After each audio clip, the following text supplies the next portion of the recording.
the computer doesn't operate the way we assume it does. We assume that when we save a file to the computer that it's all stored as one unit.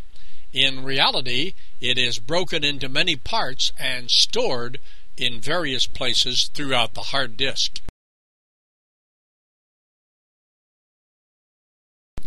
For purposes of illustration, assume that your hard disk is composed of millions of bins, storage bins. Each bin will only hold 4,000 bytes, that is 4 kilobytes of information. So if you have a file that's 1 megabyte, 1 million bytes in size, it's going to take 250,000 bins to store that information. Let's assume also the colors on our screen represent files that are stored on the hard disk. We would like to assume that they're all stored together in one location. Again, for purposes of illustration, when we delete parts of files or entire files or programs, that leaves some empty bins in the hard disk. So we have a checkerboard pattern starting to form of files, partial files, and empty bins. When a new file is added to the hard drive, it is not all stored as one unit, but the hard drive looks for available bins in which to store the information. So on our screen, we see the new file being added is represented by the color black, and it fills in the first available bins that it can find. So the information is coded and stored in various places throughout the hard drive.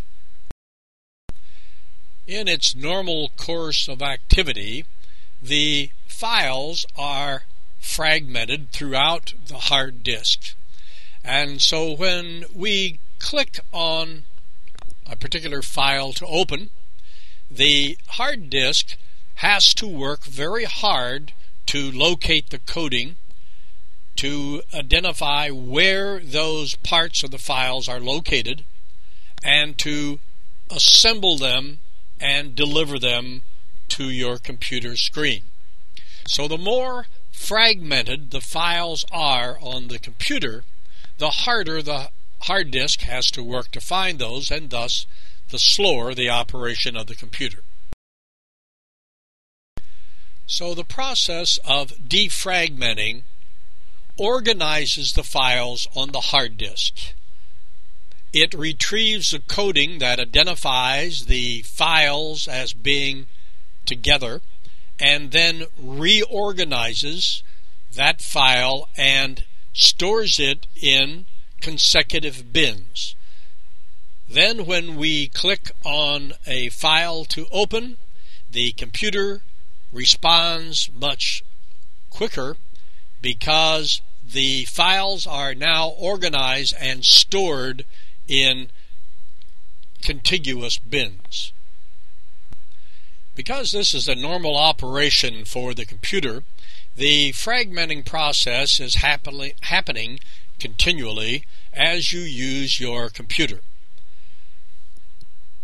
Microsoft Windows has developed a tool to assist in reorganizing these files, and it should be done from time to time. It's called a defragmenting tool, and you might consider doing defragmenting at least once a week.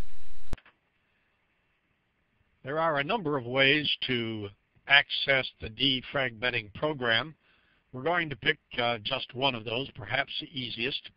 Down in the lower left corner, click on the Start button. We are doing this one in Windows Vista. Windows XP is very similar. We're going to look for Computer or My Computer on XP.